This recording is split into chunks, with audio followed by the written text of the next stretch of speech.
to meet you in person after meeting you in the poems. So can you tell us a little bit about your choice? These two poems? Yes. Thank you for reading them as well as you did. The first is a poem by Arundhathi Subramaniam, who is a 20th century Indian poet. Can you hear me? Yeah. He's a 20th century English-Indian poet, bilingual, and to my mind, perhaps one of the most remarkable poets of the second half of the 20th century from that part of the world. There are many reasons why I like Subramaniam. One is just the precision of image that you always find in Subramaniam. The ability to look long and hard at something, keeping the faith that if you look long and hard at it, that it will be transfigured in some way. That you don't have to sentimentalize, you don't have to editorialize, it's not necessary. That kind of precision is something that draws me to his work. But this particular poem is from a book called Jezuri, which is an entire cycle of poems about a visit to a pilgrimage town in India. And it's often been seen, this book, it was published in 1972, I think. It's often been seen as a denunciation of the notion of pilgrimage. A kind of very rationalist look at all the hocus pocus and superstition that surrounds the sacred. But to my mind, in this poem, there is a difference, because it is in fact a poem where there is a moment of very real darshan, what we call darshan, beholding the divine, except that the beholding happens in a place where you least expect to find it. It doesn't happen in the temple. It happens in his encounter with this beggar woman. And to my mind, that moment, when the poem starts with this very specific encounter with a woman, and then just opens up so credibly, so believably into something enormous, that still takes my breath away when I hear it. Indeed. The second is a poem by Nammalvar, who's a 9th century Tamil poet. He's a mystic poet, and a particularly important one, because he stands at the forefront, really, of a whole incredible tradition of Vaishnava devotion. But I chose this particular poem, I think, has been important for many reasons, but the most important reason is the fact that it's just the most inclusive praise poem to the divine that I know. It's an ability to talk about the divine, but there is room for everything and everyone and nothing left out. And that hospitality of vision, where everything in between is included, that kind of inclusiveness, to my mind, makes it very special. But it's also part of this incredible tradition of Bhakti poetry. And Bhakti poetry is a certain upsurge of devotional poetry in India that began in the southern part of India between the 6th and 8th centuries, and then spread like wildfire all over the country, mainly because it is unimaginably democratic, non-hierarchical, intimate, subversive. You can talk to this divine, this new conception of the divine, can be talked to any way you like. You can love God, you can hate God, you can ridicule God, you can feel lust for God, you can cannibalize God, infantilize God, personalize God. Anything is possible. Nothing is transgressive, everything is permissible, and that's just based on a very fundamental assumption that the beloved and the lover cannot be kept apart for very long, however hard they try. So it gives rise to this wonderful tone that I think is never heard before in poetry from that country, and perhaps in many parts of the world. I'm not quite sure there's anything like it. This tone where you're allowed to throw a tantrum in verse and call it prayer. Nammalvar is part of that glorious tradition. I mean, it's interesting just hearing just hearing that, it just shows me how ignorant I am of that tradition. I hope you'll enjoy the book. It's all in this particular book that I just gifted. Oh, good. Eating God. You can actually eat God in these poems and enjoy him. You know, there's a lovely poem by Janabai, a woman mystic from Maharashtra, and she says, I eat God, I drink God. Void is not devoid of God. And she says, when I'm done with God, there's God to spare. So that's great. It's that's special, great. really. It's wonderful poetry. So I want to turn away from that tradition. I want to turn towards you, of course. But I wanted to start with your grandmother, the obvious place to start. I was very struck by the deep feelings of love for your grandmother and some of the poems. I'm thinking of poems like Heirloom in the new selected poems, Madras, November 1995, Winter Delhi, 1997. I thought it would be interesting for us. I suppose I'm very aware that you're coming from a very different world than many of us here. And it'd be nice to hear, it'd be good to hear about your grandmother, you know, her sutta when she was 8 that you write about. I wonder whether you start with her. Well, it's a lovely place to start. My grandmother died just a couple of years ago at the age of 101. Mm-hmm. Yeah, she was quite a grand old lady. It's a good place to start. I'm going to see how I can find my way into it, Maitreyabandhu. I have to just... let me see. Let me start with the poem, really, Heirloom, which for me was quite a deliberate attempt to write a poem that was romantic, because I wanted to be able to think about this woman. You know how it is with grandmothers. It just feels like they've been born old. And I wanted to just look at her and imagine what her early romantic career might have been like. You know, so it's an attempt to project, really, and to imagine. And that poem then gradually led me into this, into a kind of a wondering about what that kind of life must have meant. And I found that, for me, really, the most important lines of that poem was when I talk about women who know their bodies as well as they know their minds. That sense of integratedness, which seemed to me to be part of a particular worldview, perhaps, to which I didn't feel I had access. You know, so it just felt like a way of archiving a lost history, which is, I suppose, the way many of us feel when we think back on women's histories, you know, which just don't get told enough. And certainly for my grandmother, who married at the age of 14 after resisting her first suitor at the age of 8, you know, it was a markedly different life. And yet it seemed to be a life of a woman who was able to stand by her choices with a remarkable degree of dignity. And I think that's what stayed with me. I mean, the dignity really comes across, doesn't it? Your grandmother's dignity. And I was also thinking about your own childhood. You know, there's that lovely poem, I Speak for Those with Orange Lunchboxes. There's this, I wonder whether you can say something about that poem, I Speak for, and bring your child self into the conversation almost. Yeah, I'm glad you chose that poem.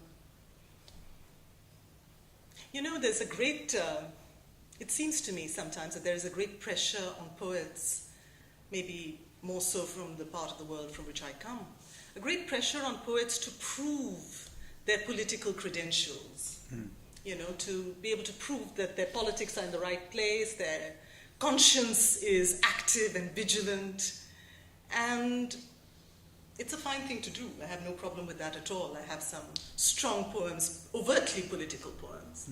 But I've often wondered, if I had to be spokesperson for some constituency, what is the constituency that would make the mistake of electing me as its representative? You know? And it often seems to me that people are spokespersons for causes that haven't quite elected them. So I thought deep and hard, and then I finally felt this was my tribe, because this is what I do know. I do know what it's like to have been this shadowy figure on a school playground, standing with an orange lunchbox, watching the girls fight for the seesaw, being that observer, and knowing that the action is happening there, standing here and watching it. I seem to have spent a lot of time in the shadows, in that sense. I know what it's like to be there. So I think, that's the kind of person I would like to pay tribute to in that poem. With the orange lunchboxes. And you say in an interview, I can't remember which way I found it, that you grew up in a house of books. Yes. I mean, I presume it wasn't built of books, but, I was wondering whether it was that, because you were writing from an early age, and wonder whether it was that got you into writing, into literature, and if it was, why particularly poetry? Yes, I did grow up in a house of books, and it wasn't just poetry. In fact, I don't think my parents were major poetry enthusiasts, but they were very omnivorous readers. So there were books everywhere. Why poetry? I think it's really because, like many of us, I remember my earliest encounters with poetry at around 3 or 4, just bits of nonsense rhymes in English, nursery rhymes in Tamil, bits of doggerel in Hindi. And I remember not understanding what most of it meant. They were just fragmentary glimpses of meaning. But I do remember the sense of just being spellbound at the way in which language seemed to behave in poetry. The ability of language to dive and soar and careen and swoop and do all kinds of unpredictable, dangerous things that it just didn't seem to do in this staid, prosaic, boring, grown-up world, So that kind of, I think, is what I call a kind of verbal choreography that I felt poetry was, in a kind of, unspoken way. I think I was aware of that as a child. And today, when I'm sometimes jaded by hanging around poems too much, and when I sometimes feel the need for a palate cleanser, I go back and remind myself of that early encounter with poetry when I knew intuitively that this is the way language was meant to be. It was meant to leap from one place to the other without joining the dots. And that's what poetry is about, that it doesn't obey the laws of gravity in the way that prose does. I think I enjoyed those things about poetry. And just as to sort of locate it, in language, you talk there about English and Tamil and Hindi. Did you grow up with all those 3 languages? Or, I did, yes. You write in English, don't you? I write in English, but like most Indians, I grew up polyglottal. My parents were Tamilian, but my mother had lived up north in Delhi, so she was very, just as fluent in Hindi. Her grandparents had been in Burma. Her parents were in Burma. And my parents were 3rd-generation English speakers, so English was very, very much the language we spoke at home as well. When people often say, what is your mother tongue? I always say my mother really spoke in many tongues. And English was certainly one of them. Also, I lived in the western part of India, so Hindi, Marathi, Gujarati, the cadences of those languages were very much in my ears as well. So English is the language that I think I can claim some measure of literary competence in, Linguistic competence is another matter. I'm reasonably comfortable with some other languages. I would never be able to write poetry in any of them. Interesting. No. So English is a natural language for you to write. Yes, it's an Indian language. I certainly see it as an Indian language. Right, yeah, that's great. I like English. Particularly at the moment, it seems really good to think of English as an Indian language, isn't it? I often like to say it's as Indian as democracy. Right, yeah. And as Indian as cricket. And tea. Yes. So, yes, pretty much an Indian language. Indeed. So I was struck, by the title, Where I Live, and of the selected poems. And you say in an interview, I think in the Hindu, you talk about a gap between where I live and where I belong.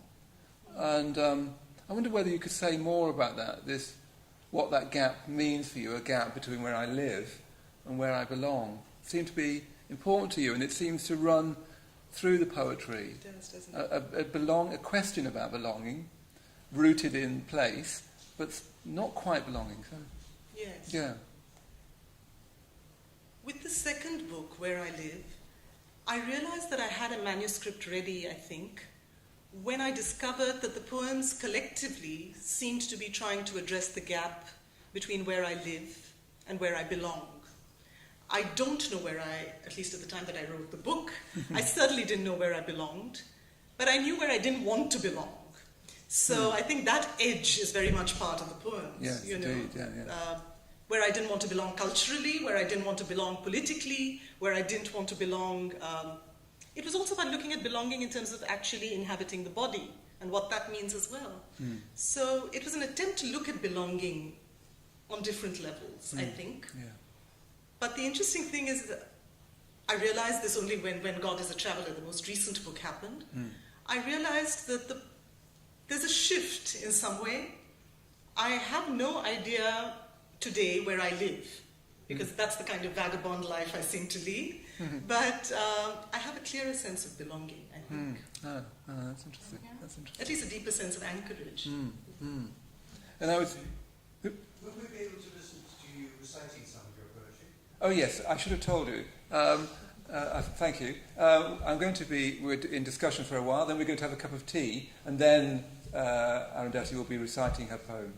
Yes, so this is supposed to warm you up to that. I hope you're getting warmed. So the other thing I wanted, and this is a sort of odd thing to say really, but reading the poems, which I really enjoyed and I really recommend, I thought they're vividly Indian, obviously. There's some lovely evocations of India. But they have this wonderful and unusual mix between wonder and scepticism.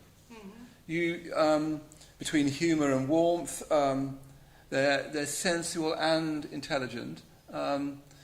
It's almost as if the poems are like a balancing act. They have this sort of poise, even how they're on the page seem to sort of suggest a poise. I don't know whether in your mind, a kind of poise between, for instance, scepticism and faith, between sometimes quite angry poems, even a sort of rage in the poems, without ever losing that poise, without ever losing that dignity. I wonder whether that chimes with you at all, or whether... Yeah, I find that thank you. I find that an interesting observation. Whether I consciously work at it... No, but I do think I probably work at... to me, to be able to write a poem that embraces contradictions, however messy those contradictions are, that to me matters. So I want to be able to, for instance, to write a poem that is very critical of a whole colonial heritage that is very much part of India's past. But I also want to be able to confess to my love of Keats. I want to be able to do both. I want to be able to laugh at all the snobberies of my English medium education, and there were many snobberies. But I also want to be able to say that I enjoy juicy polysyllabic words. I do, in English. So to be able to allow for both. I'd like to write, however messy that makes a poem, I'd like to be able to make room for both. Well, what's striking about the poems is that they don't become messy. You do seem to make room for both, don't you? Thank you. There's this sort of poise in them, as I said. And the other thing that struck me is how many of the poems are about writing poems. There's For the Poem Still Unborn, which really struck me. I think originally I thought I'd start our interview by saying, read that and tell me about that, because it really struck me. And then Hierarchies in Crisis, Printer's Copy. There's so much about a sense that poetry, a passionate sense, I think, that poetry matters, is important. I wonder whether you could say something about that, your sense that poetry matters. Absolutely. I think, like many others, there was a time in which I thought of poems largely as magical verbal entities. And then, at one point in my life, I fell headlong into one of those blank spaces on a page of poetry. At least that's how I describe that experience. That's what it felt like. And when I started coming out of that, I began to realize that there are vast spaces inside me that cannot be mapped by language, as there are within all of us. And that's when I think I began to regard poems somewhat differently when I came back to them. And it took me a while to come back to them. I think I began to see poems much more as a very complex chemical compound of pause and word. And I approached pauses with a new respect, I think, because I realized how easy it is to be tripped up by those blank spaces on a page of poetry, and I was tripped up. I was derailed, really. So I approach those poses somewhat differently now. I think that's how I would regard poetry. And that for me gave me a possible, perhaps a way to look at the way I live my life. So yes, poetry matters for that reason. That particular insight happened to me thanks to poetry. Yes, indeed. And of course the other thing that strikes, reading them myself, is this lovely sense throughout of the beloved. Some of the poems you can't quite tell whether they're the personal beloved. There's that one, You and I in Florence, for instance, I really, really loved. There's also When God is a Traveller, where there's a God looking through your eyes, which was really very striking. This sense of the divine being very close, even erotic in the old-fashioned sense. I don't mean in the sort of smutty sense, but in the full sense of being inhabited by eros. I wonder whether Maitreyabandhu, that's very much part of the Bhakti poetry tradition that I spoke of. Yes. The Bhakti poetry tradition is just this incredible tradition that doesn't allow you to make any kind of easy binary for yourself between the sacred and the sensual, between the body and the beyond. It's a constant reminder that the body itself is a tremendous site of intelligence, and that the body itself is a locus of knowing, And the finest Bhakti poets remind us of that. So, for me, that inheritance is something that permeates the poems, I think. Yes, for indeed, me, I grew up with that, and then I reclaimed these poets for myself much later, when my own spiritual journey took on a certain direction. I think it was very important for me to find a way to bring these poets back into my life. And to just say that they deserve a hearing, because we need to hear these voices more than ever in a world that is constantly dividing the material and the metaphysical.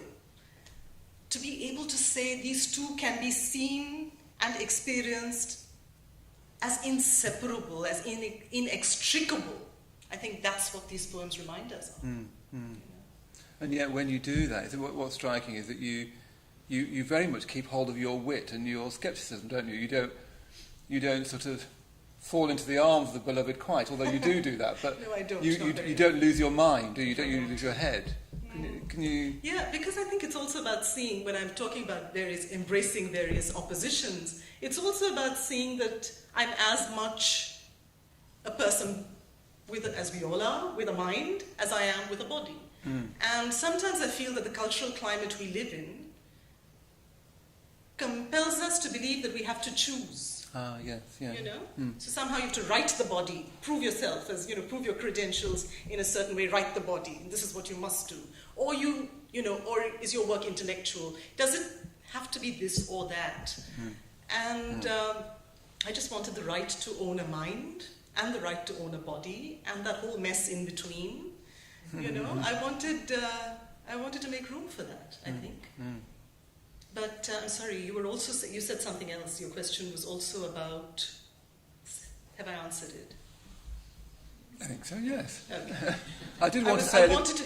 I know I was heading off in some direction, but I forget what. I was wanting to talk a little bit more about your own spiritual sense in the books. That's what, again and again, that returns in the poems, a kind of a spiritual sense. Could you say something about your own spiritual journey? You, for instance, in one interview, you say Eastern traditions, Buddhism in particular, has long been a source of fascination. I mean, obviously, the word Buddhism comes out to me a bit. Yes, it has. And perhaps how that, for you, relates to this sense of the beloved, which seems to be your primary metaphor for that, for you, the beloved, which I must say I'm very attracted to. I think the whole existential journey, that trope has been there from the very first book. I realize that now when I look back on it. I believed that this particular thirst could actually be satisfied by reading philosophy, which I did in a ravenous and famished way at one point in my life. And then I found that while I was very drawn to it, Eastern and Western, there was one sliver in my cerebral cortex that it fulfilled, but that didn't seem to be percolating into the rest of me.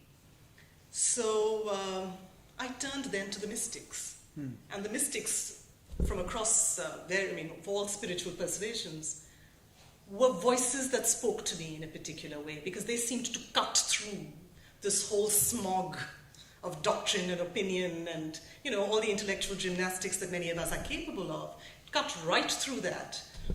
And it was so searing and so sharp that I realized that this could no longer be a journey that one undertook with just one little part of one's head or just one cranny in my left ventricle. It had to involve all of me. It had to implicate all of me, the spiritual journey too. So that meant coming out of the closet in a way and saying I can no longer just live this double or triple life where one is a functioning writer, cultural curator, journalist on the one hand, and leading this furtive inner life of quest on the other. It felt like, I have a line in one of the poems, it felt like the roof, that I opened a coffee percolator and the roof had flown off. That's the line from Confession. It felt a bit like that suddenly many walls had collapsed and I could no longer go back to being this particular person who played all these roles pretending that they were all mutually exclusive, because they aren't. They aren't. And Buddhism drew me for the fact that it seemed to be a way to talk about the self in the most uncluttered, unsentimental, psychologically penetrating way, the most psychologically penetrating way that I knew. And I felt very drawn to the quester figure of the Buddha, Gautama himself. Felt very drawn to that. Because it seemed like this is a person who shared this quest, but he dared to stake his life on that quest, which is not what many of us do. And so there's nothing lukewarm about any kind of poetry that can come out of that. Indeed. Buddhism drew me for that reason, and subsequently yoga, and my own spiritual guide. Yoga not as just a set of physical postures, but yoga really is a path of self-integration that compels you again to look at every part of yourself and acknowledge it.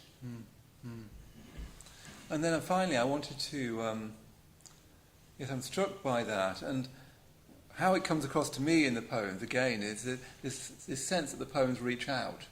They reach out to the saris in textile, lovely first poem in When God Was a Traveller. They reach out to gods.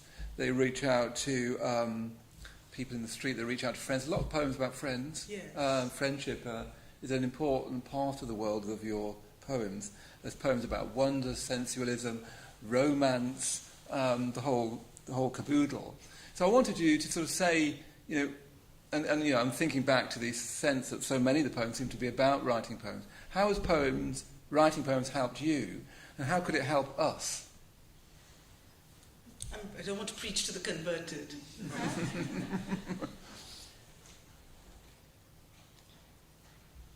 How do writing poems help me? They help me to inhabit a moment more fully than I would otherwise. They compel me to...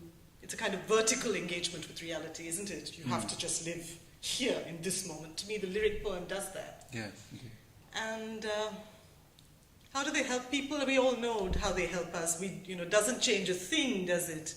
No, poems certainly don't change a thing. And I always love to quote that particular line, which I discovered about, it's an anonymous quote. Someone who says that writing a poem is a bit like dropping a petal down the Grand Canyon and waiting for an echo. As ridiculous as that. And yet we do it because echoes happen. Not huge reverberations, subtle echoes, quiet echoes, imperceptible echoes sometimes, but they happen. I think we all know that. And that's the only reason to be doing it, really. Otherwise one should do something glamorous like write a novel. Right?